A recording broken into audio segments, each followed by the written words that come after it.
this faint and fluid sketch of the soul called man shall stand out on the background of long time, a glowing epitome of eternity, a glowing epitome of eternity. What a line, a glowing epitome.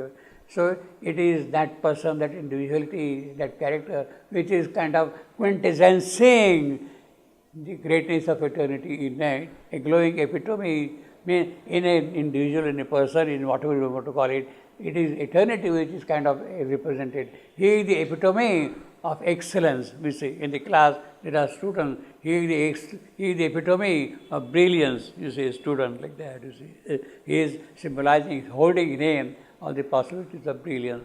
A glowing epitome of eternity. A glowing epitome of eternity. A little point reveal the infinitude, this small little thing. It is that little intimacy, that little Vishnu. It is He who is going to reveal the infinitudes. He says infinitude, not one. Every kind of infinitude of joy, of power, of knowledge, of love, of beauty, of truth. Every kind of infinitude will be expressed by that. A mysterious process in the universe. Now this whole thing, all that description is kind of getting summarized now into a brief passage. A mysterious process in the universe. A mystery. Actually there is no mystery. But for us it is a mystery.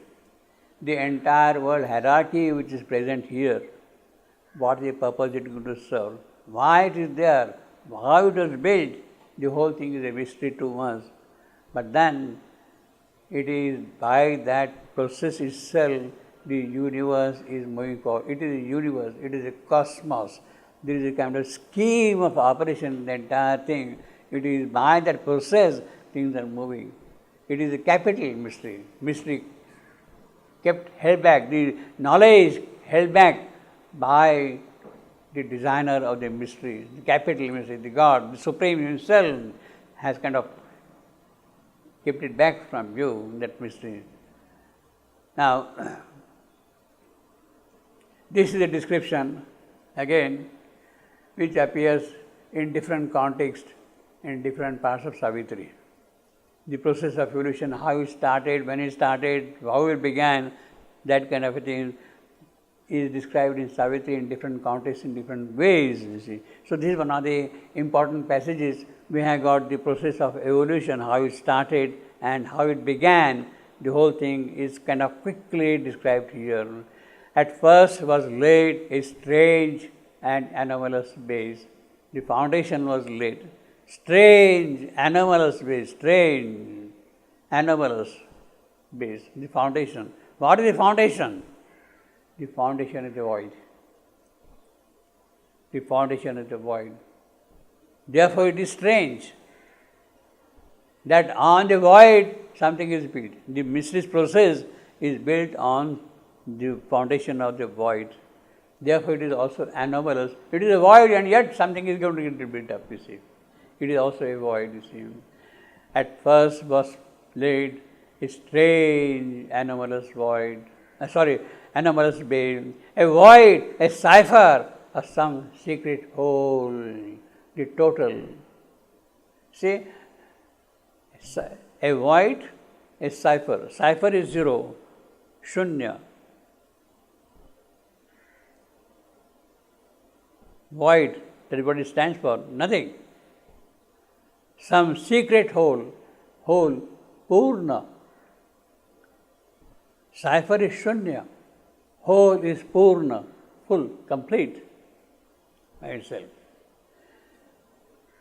Now, this line reminds of what we have got right in the beginning of Savitri, the first and the last nothingness. Between the first and the last nothingness. The first nothingness is whole, secret. That is the first nothingness. The last nothingness it is void or cipher. Last nothingness, it is void. Now first nothingness stands for the unknowable, the whole. It holds back in itself every possibility, every potentiality of expression. It has not come into expression. Because it has not come into expression, therefore it is unknowable. Only what has come into expression, into manifestation, that you can know. But what is not in manifestation, how can you know? How can you even think of it? So the first nothingness is the unknowable. Here you call the whole, because that is starting point, the supreme himself, the absolute himself. The last nothingness. Now between the first nothingness and the last nothingness, how it happened, the last nothingness, the whole process of evolution, that is what is being cannot describe, involution you see here. And then he empties himself out completely and becomes non-manifest again. It is out of that the creation will start. But this void, it is the void of the Supreme himself. See, you can't remove Supreme from the void also. It is sort of there underneath the void as well. Because it is the Supreme's void. How can you take out it from that? A void, a cipher, zero. Cipher in English has another sense. Cipher is a code. Code. You give code, number. For instance, a token, cipher, something like that. Cipher. So, it is a kind of a code which is given to you. For you to grow, for you to move, to find out what it means, to cash on it your claim. Token, code, you cash on it. So the richness of English language is fully exploited in every sense in Savitri like that, you see. It is a code, a void, a cipher or some secret hole. So although it is a cipher, that cipher is carrying some kind of a significance in it. There is a code in it and you have to unravel the code. You have to disclose, you have to find out what that code is to find out its true meaning, true sense. You see, you have to find out its true sense, you see, by unraveling the code. Open sesame, you see, Alibaba, open sesame. You have to unravel, you see, and then the door opens, and then you know everything, you see. A void, a cipher of some secret hole, where zero held infinity in its some. Well, he has used all the three words now here. Yeah. You have got void, you have got cipher, you have got zero. The only word which he has not yet used is nothing, but nothing is coming shortly. You see, where zero held infinity in its term, and all and nothing were a single term. All, the first nothingness, and nothing, the last nothingness, or the opening passage of Savitri, you see. And all and nothing were a single term, because it was non-manifest so far. An eternal negative, a matrix not, well, not, same thing again, coming back, you see. Into his form, the child ever born, the child, the divine element, the divine presence, the divine being, that little Vishnu, he constantly keeps on taking birth. Child, Agni is supposed to be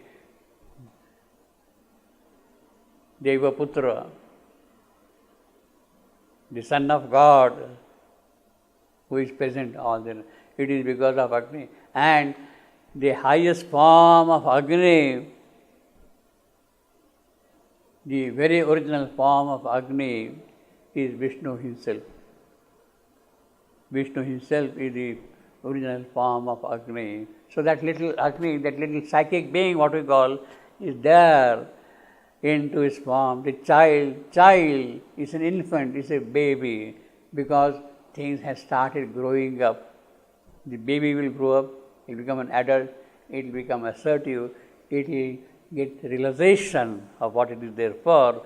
It is now this child, Agni, the fire, the traveler, it is he who is carrying the journey on.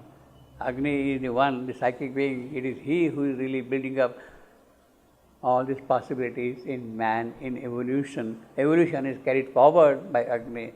Agni is the traveler, going from consciousness to consciousness, building up consciousness upon consciousness in this creation. That is the role of Agni.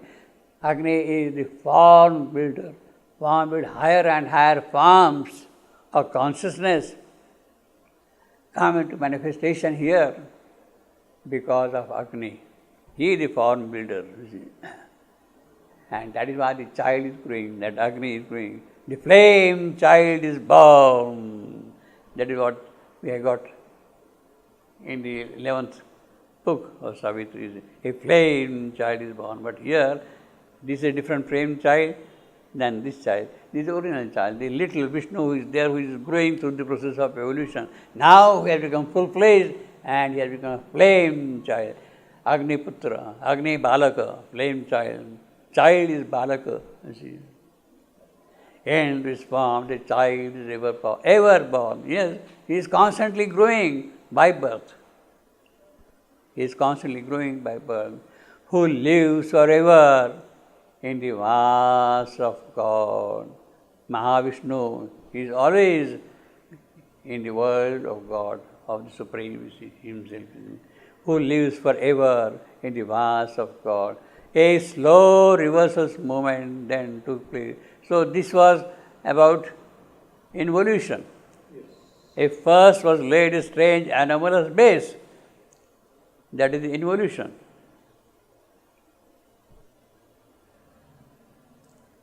Then a slow reversal, the opposite. Slow, yeah. Evolution. So he is going too fast, too quickly. Yeah. A slow reversal movement then took place. Slow. Evolution is a very slow process. It has to be slow. And Shivanu says it has to be slow because every little detail has to be attended. Nothing can be left to itself, you see. Every little detail must be attended. A gas bursts out on some invisible fire, a gas. Vayu has come out. Of his dense rain performed his million stars. Now that is the physics of Savitri. The Sankhya philosophy is present here. Yes? A slow reversal movement then took place. A gas burst out on some invisible fire, Agni, which is there all the while. Of its dense rings performed his million stars. Now, the stars, these objects, they are the spark bursts of Agni. And they are held by gas. It stands for Vayu, air, the principle of air. The principle of air. Now, the principle of air. See how these million objects are formed by the fire's work. Fire is the builder of forms. So these million objects are formed by Agni, by fire. But they are held by Vayu.